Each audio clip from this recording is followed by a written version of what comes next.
o rei africano que derrotou os portugueses e trouxe milhares de escravos de volta. Sob um sol implacável que incendeia a terra vermelha de Pernambuco, uma lenda de liberdade começava a ser forjada nos canaviais. O ar, pesado e doce pelo melaço das moendas, carregava também o suor amargo e o lamento de milhares de almas acorrentadas. Era o século XVII, o Brasil colonial fervilhava sob o jugo lusitano, uma máquina de opressão que parecia indestrutível, mas da profundidade dessa escuridão, uma centelha de resistência iria brotar, e seu portador tinha um nome que ecoaria como um trovão através da história: Ganga Zumba. Ele não era um homem comum, era um líder nascido da própria essência da liberdade, tido como filho de uma princesa do poderoso reino do Congo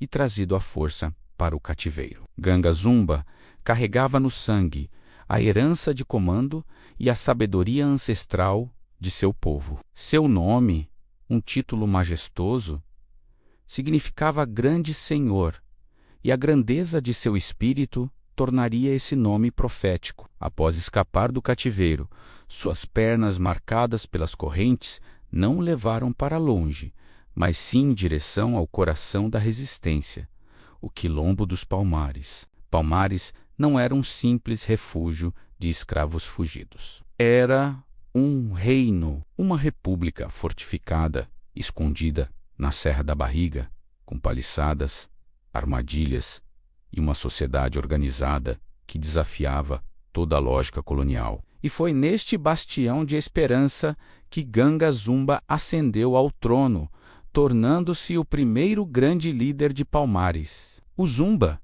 menos o rei, sob sua liderança, Palmares floresceu. Dezenas de mocambos formavam uma rede de proteção e sustento, com praças de guerra, oficinas de ferreiros, plantações e um sistema de justiça próprio. A fama desse reino africano em solo brasileiro ecoou como um desafio direto à coroa portuguesa. Expedições após expedições foram enviadas para destruí-lo, mas todas se chocaram contra a muralha verde da mata e a ferocidade indomável dos palmarinos. A estratégia militar de Ganga Zumba era brilhante. Ele conhecia a terra como ninguém, e seus guerreiros dominavam a arte da emboscada e da guerra de guerrilha. Os portugueses, vestidos em pesados uniformes de linho e armaduras, avançavam pelos estreitos caminhos na mata, apenas para serem abatidos por flechas silenciosas e armadilhas mortais. Derrota após derrota, o mito da invencibilidade lusitana se desfez perante a determinação de Palmares. A maior dessas vitórias não foi apenas uma batalha, mas um símbolo: a completa aniquilação de uma poderosa expedição comandada pelo temido capitão Fernão Carrilho. Em 1677, foi uma vitória tão retumbante que ecoou até Lisboa, provando que o poder colonial podia ser não apenas desafiado, mas humilhado. Mas a grandeza de Ganga Zumba não residia apenas em sua capacidade de vencer batalhas. Seu feito mais extraordinário, aquele que solidificou sua lenda para sempre, foi sua política de resgate. Ele não lutava apenas para defender Palmares. Lutava para libertar seu povo, guiados por uma rede de intelligence formada por negros que ainda viviam nas plantations. Os guerreiros de Palmares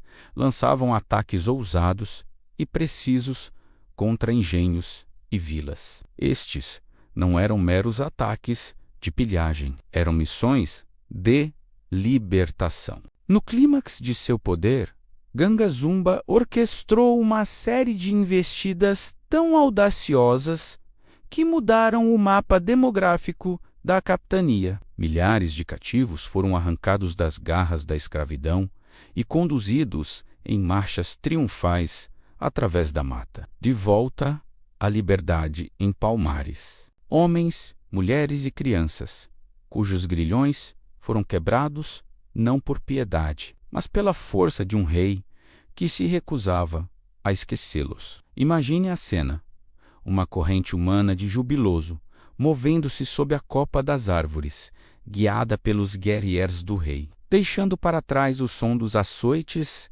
e adentrando um território onde poderiam, enfim, ser donos de seus próprios destinos. Eles não foram trouxidos de volta para o Brasil. Eles foram trazidos de volta à África, que renascia em solo brasileiro, a África reinventada em Palmares. Ganga Zumba não trouxe escravos de volta. Ele trouxe pessoas, trouxe almas de volta à vida. Ele transformou o Quilombo dos Palmares no maior símbolo de resistência que as Américas já viram. Um farol de esperança que provou que a corrente podia ser quebrada, que a liberdade não era um sonho, mas um direito que se conquistava com bravura, união e a liderança de um verdadeiro rei. Sua história é um testamento eterno de que, mesmo nas condições mais brutais, o espírito humano pode erguer um trono sobre os alicerces da dignidade e da coragem, e que o eco de um grito de liberdade pode, para sempre,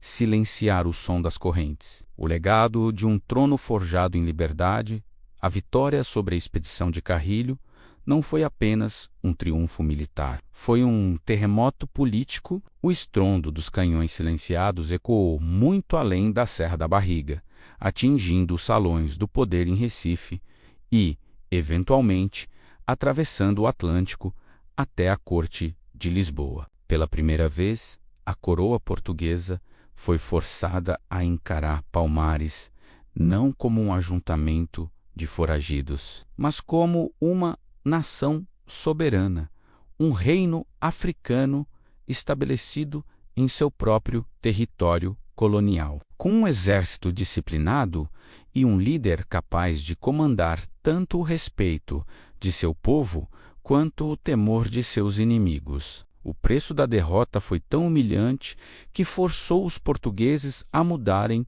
radicalmente de estratégia. Se a força militar direta havia falhado de forma tão fragorosa, era hora de tentar a diplomacia menos ou, mais precisamente, a negociação sob coação. Em 1678, uma embaixada solene, carregando bandeiras de trégua e não de guerra, subiu a serra. Eles foram recebidos no Arraial Real do Macaco, o coração administrativo e espiritual de Palmares. O ambiente era tenso, carregado de desconfiança mútua. De um lado, os emissários do governador de Pernambuco, Pedro de Almeida, vestidos em suas melhores roupas, tentando projetar uma autoridade que suas armas não conseguiram sustentar. Do outro, Ganga Zumba em seu trono, circundado por seus capitães e conselheiros, a nata da aristocracia palmarina, vestindo talvez insígnias e adornos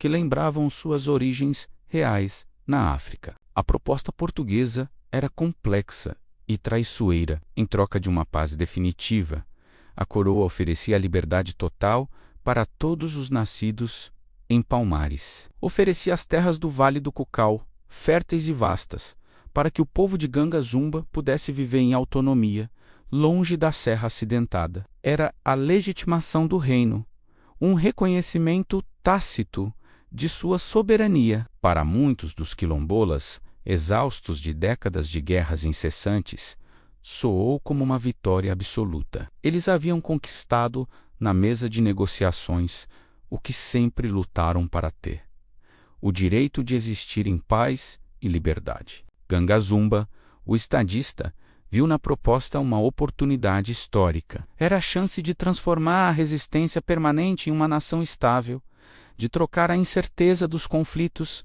por um futuro de prosperidade garantida para seu povo. Ele, que havia conhecido as amarras da escravidão e os horrores da guerra, entendia o valor inestimável de uma paz duradoura. Após consultar seu conselho, aceitou o acordo. No entanto, essa decisão, tomada com a intenção de proteger seu povo, revelou uma fratura no seio de Palmares. Um grupo significativo, liderado por seu sobrinho e mais bravo capitão, Zumbi, opôs-se veementemente ao tratado. Para Zumbi e seus seguidores, a mudança para Cucal era uma armadilha. Eles desconfiavam visceralmente da palavra portuguesa. Abandonar as fortificações inexpugnáveis da Serra era deixar de lado sua maior vantagem estratégica, tornando-se vulneráveis a um eventual ataque de traição. Além disso,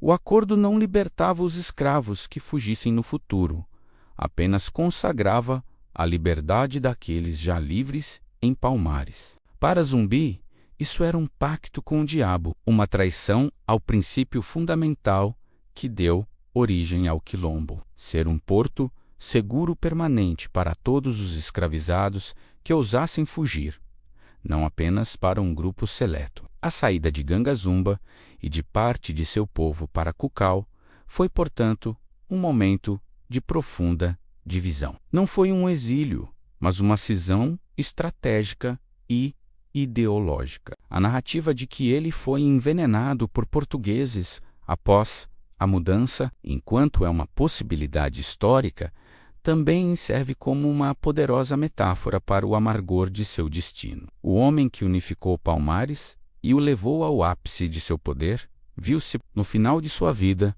no centro de uma tempestade de controvérsias. Seu legado, porém, não pode ser reduzido a essa divisão final.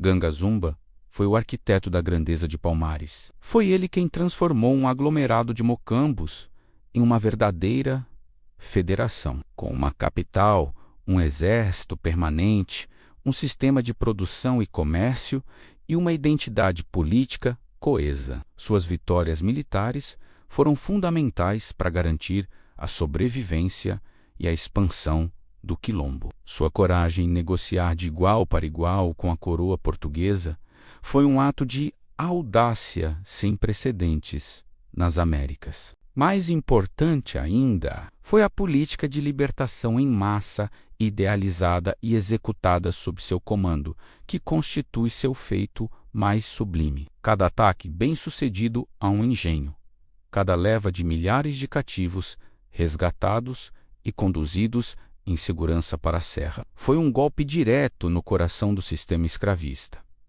Ele não apenas ofereceu abrigo, ele foi buscar ativamente a liberdade para seu povo, tornando-se uma lenda viva entre os ainda cativos, um símbolo de que a esperança era real e tangível. A cisão com Zumbi representou o fim de uma era, mas não o fim do sonho. Zumbi herdou de seu tio um quilombo fortalecido, um exército experiente e uma causa que já havia sido legitimada pelo medo e pelo respeito do inimigo. A resistência continuou, agora sob uma nova liderança e uma tática diferente de guerra permanente. Gangazumba, o grande senhor, faleceu em circunstâncias nebulosas, mas sua obra sobreviveu. Ele foi o primeiro soberano das Américas a provar que o sistema colonial não era invencível. Ele não derrotou os portugueses apenas em batalhas campais. Ele os derrotou psicologicamente, forçando-os a sentar à mesa de negociações com o homem que haviam escravizado. Ele trouxe milhares de escravos de volta, não para o Brasil colonial, mas para um Brasil africano que ele próprio ajudou a conceber. Um reino de liberdade que permanece, até hoje, como o mais poderoso símbolo da luta pela dignidade humana em toda a história do país. Sua narrativa é a prova de que a coragem de um único homem pode alterar o curso da história e inspirar gerações a nunca se curvarem. O eco eterno da liberdade. O legado que ninguém pode aprisionar. A partida de Gangazumba para as terras de Cucal, sob a promessa de paz e autonomia, não significou o fim de Palmares, mas sua transformação definitiva em um símbolo eterno. A cisão entre o pragmatismo do rei e o idealismo intransigente de Zumbi criou duas frentes de resistência, cada uma com sua própria filosofia de liberdade, enquanto Gangazumba buscava consolidar a soberania conquistada através de um acordo arriscado. Zumbi permaneceu na Serra da Barriga, endurecendo ainda mais as defesas do Quilombo e radicalizando seu propósito.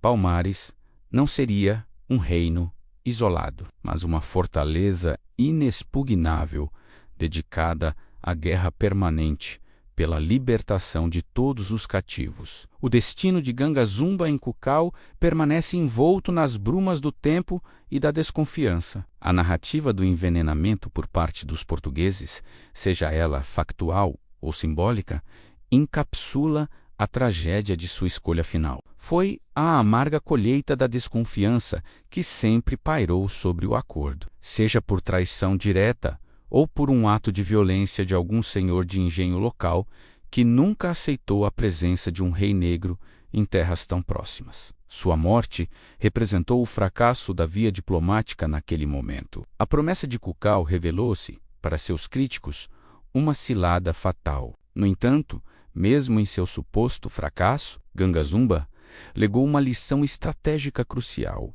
O inimigo era versátil e não hesitaria em usar a falsidade quando a força falhava. Zumbi e seus comandantes aprenderam essa lição à sua maneira, preparando-se para uma guerra sem quartel. Com a morte de Ganga Zumba, a liderança de Palmares centralizou-se em Zumbi, mas o espírito do primeiro grande líder jamais foi abandonado. Os veteranos que haviam lutado sob seu comando, que testemunharam as audaciosas investidas para libertar milhares, mantiveram viva a memória de suas táticas e de sua coragem. Zumbi, um estrategista militar brilhante por direito próprio, não desfez a obra do tio. Ele a fortaleceu para um novo tipo de conflito: as vitórias de Ganga Zumba haviam garantido um período de relativa calmaria e crescimento populacional, que permitiu a Zumbi organizar uma defesa ainda mais formidável. O cerco final, a Palmares, liderado pelo bandeirante Domingos Jorge Velho, em 1694, não foi um ataque a um simples ajuntamento de fugitivos. Foi um assalto a uma nação consolidada, uma nação cujas fundações foram solidamente erguidas por Ganga Zumba, as paliçadas que resistiram por dias aos canhões, a complexa rede de mocambos interligados, a logística que sustentou uma população de dezenas de milhares de pessoas por décadas.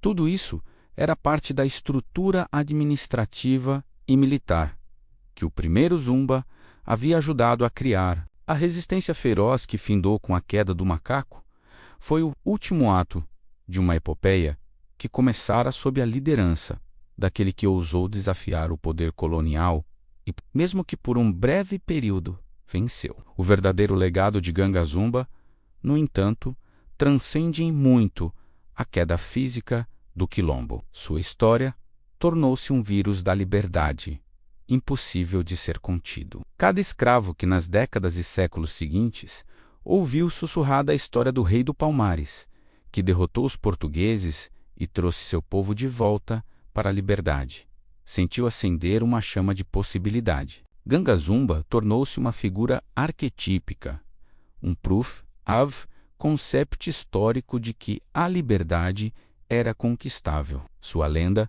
alimentou a formação de incontáveis outros quilombos menores. Serviu de inspiração para revoltas como a dos malês e ecoou nos versos dos abolicionistas centuries depois. Hoje, Ganga Zumba não é uma figura presa ao passado. Ele é um símbolo vivo e potente para movimentos negros em todo o mundo. A personificação do autogoverno, da resistência cultural e da luta pela autodeterminação. Seu nome é gritado em manifestações, estudado em universidades e reverenciado em terreiros que mantêm viva a conexão com a ancestralidade africana. Ele representa a quebra de correntes não apenas físicas, mas mentais. A sua audácia de negociar de igual para igual com uma coroa europeia é um poderoso antídoto contra o veneno da inferioridade imposta pelo racismo. A narrativa de Ganga Zumba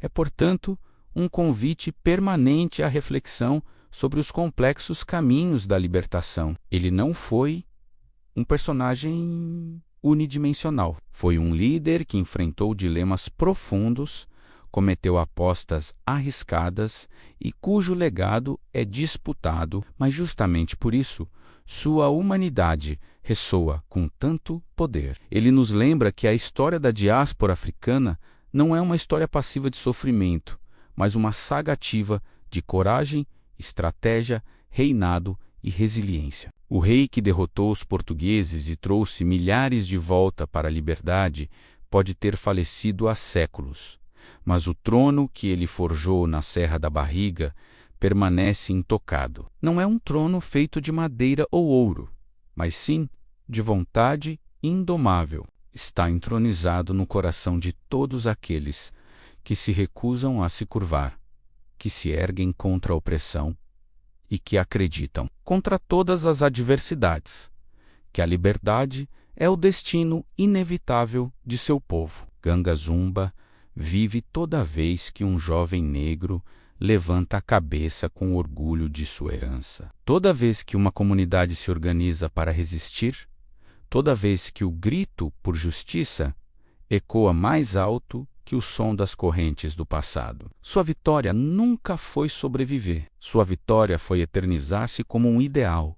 E ideais, estes, sim, são inquebráveis.